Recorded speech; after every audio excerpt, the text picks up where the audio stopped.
नमस्ते सभी को। मैं दीप्ति शर्मा व्याकरण सिखाने की अगली कड़ी में आप सबके सामने हाजिर हूँ। आज मैं आप सबको विराम चिन्ह के बारे में बताऊंगी। विराम चिन्ह क्या होते हैं और उनका कहाँ कहाँ कैसे प्रयोग होता है। भिन्न भिन्न प्रकार के भावों और विचारों को स्पष्ट करने के लिए जिन चिन्हों का हम लोग अपनी भाषा में प्रयोग करते हैं वाक्यों के बीच में या अंत में, उन्हें विराम चिन्ह कहते हैं। दूसरे शब्दों में अगर हम लोग कहें ना, तो दूसरे शब्दों में इसे कहा जाएगा विराम का अर्थ होता है रुकना या ठहरना।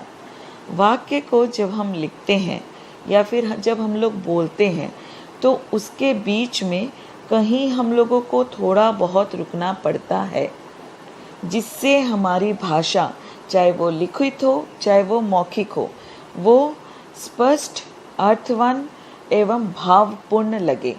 तो लिखते समय, बोलते समय तो हम लोग सिर्फ रुकते हैं, पर लिखते समय इस विराम को दिखाने के लिए कुछ विशेष प्रकार के चिन्हों का प्रयोग किया जाता है, उसे ही विराम चिन्ह कहते हैं। विराम चिन्हों का उपयोग, ये जानना बहुत ज़रूरी है कि विराम चिन्हों का उपयोग कहाँ होता है, क्योंकि इसके बिना व्यक्ति अच्छे तरीके से ना तो पढ़ पाता है और ना ही लिख पाता है।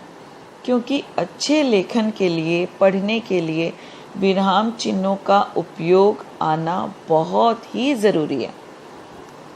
लिखित भाषा अपने कथन को तभी पूरी सफलता से बता पाती है जब उसमें विराम चिन्हों का अच्छे से प्रयोग हुआ हो। विराम का अर्थ है रुकना। जब बोलते समय या पढ़ते समय हम लोग विराम देते हैं तो वहाँ एक चिन्ह, सांकेतिक चिन्ह का प्रयोग करते हैं, वही विराम चिन्ह होता है। उन्हें विराम चिन्ह कहा जाता है। विराम चिन्हों में अनेक तरह के चिन्ह सम्मिलित किए गए हैं। इन विराम चिन्हों का प्रयोग वाक्यों के मध्य या अंत में किया जाता है। विराम चिन्हों के प्रकार कौन कौन से होते हैं? देखिए, हिंदी में प्रयुक्त होते हैं विराम चिन्ह, वे ये हैं, जैसे कि पूर्ण विराम। किसी वाक्य के अंत में पूर्ण विराम चिन्ह लगाने का अर्थ होता है कि वह वाक्य खत्म हो गया है, यानी कि जहाँ पर एक बात पूरी हो जाए या वाक्य पूरा हो जाए, समाप्त हो जाए, वहाँ पूर्ण विराम का चिन्ह लगाया जाता है।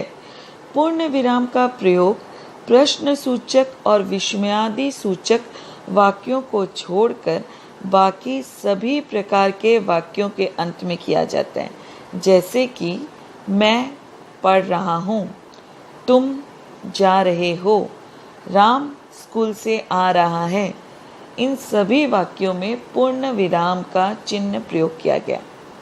अर्ध विराम, जब किसी वाक्य को कहते हुए बीच में हल्का सा विराम लेना हो पर वाक्य खत्म नहीं हुआ हो, तो ऐसी स्थिति में वहाँ पर अर्ध विराम चिन्ह का प्रयोग किया जाता है, यानी जहाँ अल्प विराम से कुछ ज़्यादा ठहरते हैं तथा पूर्ण विराम से कम ठहरते हैं, वहाँ अर्ध विराम का चिन्ह लगाया जाता है। जैसे कि यह घड़ी ज़्यादा दिनों तक नहीं चलेगी, यह बहुत सस्ती है। राम तो अच्छा लड़का है, किंतु उसकी संगत कुछ ठीक नहीं है। अब आती है बारी अल्प विराम की। अल्प विराम किसे कहते हैं? यानी कि कॉमा। जब किसी वाक्य को प्रभावी रूप से कहने के लिए वाक्य में अर्ध विराम से ज़्यादा परंतु पूर्ण विराम से कम विराम लेना पड़े, तो वहाँ अल्प विराम या कॉमा चिन्ह का प्रयोग किया जाता है।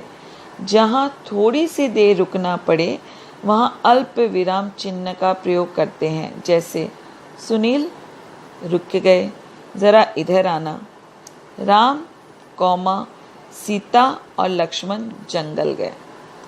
अल्प विराम का प्रयोग निम्नलिखित परिस्थितियों में किया जाता है। जहाँ किसी व्यक्ति को संबोधित किया जाए वहाँ अल्प विराम का चिन्ह लगता है। जैसे प्रिय महाराज, मैं आपका आभारी हूँ। अंकों को लिखते समय भी अल्प विराम का प्रयोग किया जाता है। जैसे 1, 2, 3, 4 इन सब के बीच में कॉमा का प्रयोग होता है आदि।